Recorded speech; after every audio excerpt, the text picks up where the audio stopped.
This is continues to be such a timely story, and as you said, Amandla, it is about this young girl finding her voice. So I'm curious if you, because I know you are really active yourself with activism, have any advice for other young people who may be trying to find their own voice right now in the current climate we're living in? I think I'm going to steal something from the movie and just say, don't ever let nobody make you be quiet. Mm-hmm. Because I think we're living in a time where it's easy to silence yourself before other people even begin to silence you, and it's easy to doubt your own voice. Yeah, don't be afraid of your own voice. It's okay to make mistakes, mm-hmm. But don't let that hinder how loud you speak.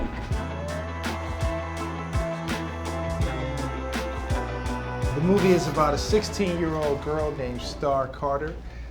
She lives in Garden Heights, but she goes to a white private school that's near the Williamson neighborhood, which is Williamson Private School that she attends. All this gets challenged when she witnessed the shooting of her best childhood friend, Khalil, and we see a young girl, Starr, over the period of the film grow and shows her independence, and her journey is about standing up for what you believe in. It's rare that you get such a real, authentic, and fresh portrayal of blackness, of a young black woman, of what it feels like to navigate different worlds, and as a contemporary black American, having to code switch in order to survive in the different environments that you occupy. And I felt really personally connected to the storyline because a lot of the details of the story are really similar to my life, down to some very eerie details. And we later learned that Angie actually was thinking about me when she wrote it, which was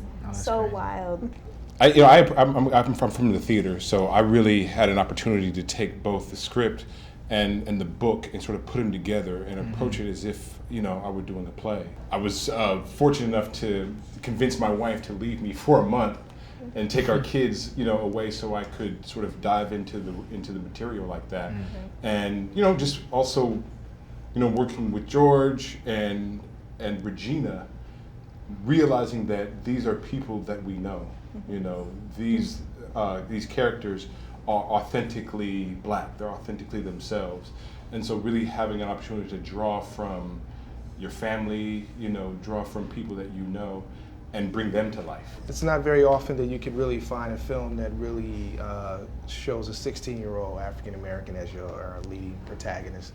But also she has a strong family unit, which I was very much attracted to.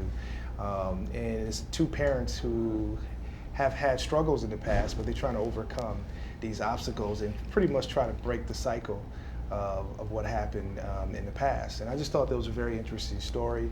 It felt very fresh, but also felt very timely of what's going on in our environment today. So I just felt like this is something that I had to tell as a filmmaker.